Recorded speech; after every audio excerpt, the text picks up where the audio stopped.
अस्सलाम वालेकुम वरहमतुल्लाहि वबरकातुहू। सुबहान अल्लाह व बिहम्दिही सुबहान अल्लाहिल अज़ीम। अल्लाहुम्मा सल्लि अला मुहम्मदिन व अला आलि मुहम्मद कमा सल्लैता अला इब्राहीम व अला आलि इब्राहीम इन्नका हमीदुम मजीद। अल्लाहुम्मा बारिक अला मुहम्मद व अला आलि मुहम्मद कमा बारकता अला इब्राहीम व अला आलि इब्राहीम इन्नका हमीदुम मजीद।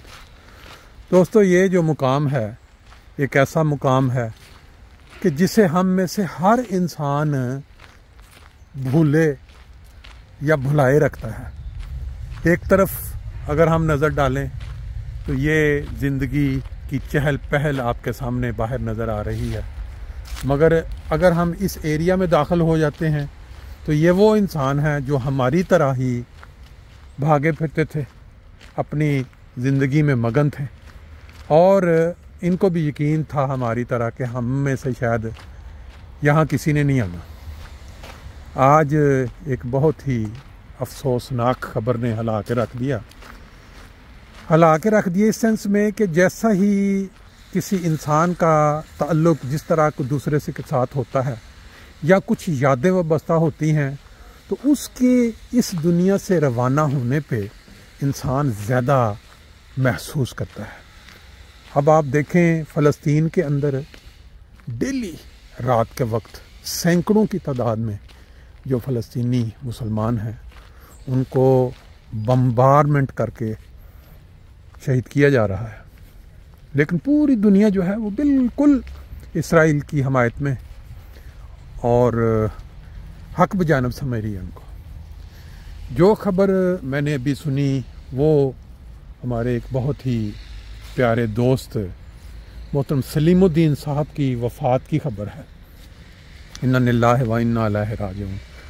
सलीमुद्दीन साहब यहाँ फ्रैंकफर्ट जर्मनी गेनहाइम हल्का में रहाइश रखते थे और बहुत ही नाइस तबीयत के मालिक थे। जिन जिन लोगों से भी उनका वास्ता पड़ा, उनकी हंसी मजाक की तबीयत, स्ट्रेट फारवर्ड। फिर मैंने उनको जमाती खिदमात में भी देखा, बाज़ जहाँ वो मसरूफ़ रहे, लोकल इमारत शोबा ज़ियाफ़त में, और बाकी जिस तरह से दोस्तों ने उनको देखा या पहचाना, उनके पास उनकी खिदमात की कोई ना कुछ ना कुछ वो यादें या कुछ चीज़ें मौजूद होंगी। जैसे जैसे लोग मिलेंगे वो ज़िक्र करेंगे, लेकिन एक चीज़ बड़ी क्लियर है कि जब किसी इंसान का वास्ता किसी दूसरे इंसान से ज़िंदगी में करीबी तौर पे पड़ता है और उस इंसान के जाने से जो तबीयत पे असर होता है वो सब जानते हैं। सलीमुद्दीन साहब फ्रैंकफर्ट में बड़ा पुराना रह रहे थे। बहुत सारे लोग यहाँ फ्रैंकफर्ट, ना सिर्फ फ्रैंकफर्ट में बल्कि पूरी जर्मनी में, वर्ल्ड वाइड उनको बड़ी अच्छी तरह जानते थे, उनकी तबीयत का भी अच्छी तरह जानते थे। लेकिन जब खुदा का बुलावा आ जाता है तो जिसने जाना होता है वो तो चला जाता है, वो तो अपना वो क्या कहते हैं गम खुशी जो भी उसका एक अल्लाह ताला ने किताब तैयार की उत्साह ले। लेकिन जो लोग यहाँ रह जाते हैं उनको वो जो यादें होती हैं वो सताती हैं, वो उन जाने वालों को याद करते हैं कि कितना अच्छा इंसान था, फ़लाँ मौके पे उसने मेरे साथ ये मदद की, फ़लाँ मौके उनका इधर एक शादी हाल भी उन्होंने कुछ बनाया था कुछ अरसा के लिए, वहाँ भी बाद लोगों को मौका मिला होगा।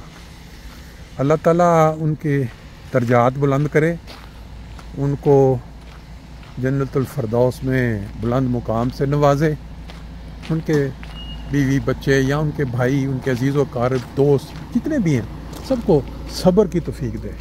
ये मुकाम जो आपके सामने है, इस तरह के मुकाम में इंसान ने एक दिन जाना है, लेकिन याद उस वक़्त आता है जब कोई करीबी जानने वाला इस तरह अचानक इस दुनिया से रवाना हो जाता है। अल्लाह ताला सबका हामी व नासिर हो। इंशाअल्लाह जनाजा और तदफीन की जो इतला है वो आपको बाद में की जाएगी। ये देखें, ये कब्रिस्तान के अंदर बाकायदा इंतज़ाम है कि ये गवर्नमेंट की तरफ से जो अदारा वो सफाई कर रहे हैं, क्योंकि फूल पत्ते ये काफ़ी बढ़ चुके। अब इनकी सफाई का इंतज़ाम, क्योंकि ये कोई लावारिस जगह तो है नहीं है, यहाँ बाकायदा गवर्नमेंट की तरफ से इंतज़ाम होता है कि जब फूल पत्ते या इस तरह ज़्यादा बढ़ जाए फिर उसकी सफाई करते हैं, अदरवाइज़ तो ये बिल्कुल अजीब सा नमूना ये बन चुका हो। कब्रिस्तान जाना चाहिए, दुआ के लिए जाना चाहिए और अपनी आक़िबत को या अपने इस दिन को याद रखने के लिए जाना चाहिए। बहुत सारे मसाइल दुनिया के ख़त्म हो जाएं, कम हो जाएं अगर इंसान ये चीज़ ज़हन में रखे। अब फ़लस्तीन के लिए ज़रूर दुआ करनी चाहिए, क्योंकि ये एक क़यामत, इस वक्त एक क़यामत का मंज़र है। वहाँ हम इन मुल्कों में बैठे हैं, वहाँ इस तरह की कब्रों के लिए भी मेरा है जगह नहीं होगी, जिस तरह से वो दिन रात वहाँ बम्बारमेंट हो रही है। और वो उन्होंने ऐलान किया कि हम इस लाखों वाले आबादी वाले एरिए को कब्रिस्तान बनाएंगे। यहाँ से पत्थर सिर्फ नज़र आएंगे, इंसान नज़र नहीं आएंगे। तो इसमें जो वक़्त है वो ये है कि दुनिया में कोई ताकतवर मुल्क, कोई ऐसी कौम इस वक्त उनको रोकने वाली नहीं है, क्योंकि उन्होंने जो काम किया है, जिस तरह से ये हुआ है, पूरी दुनिया जो है वो इस वक्त उनकी हमदर्दी में है, ज़ालिमों के हाथ में। अल्लाह ताला फ़हम और अक्ल दे सबको।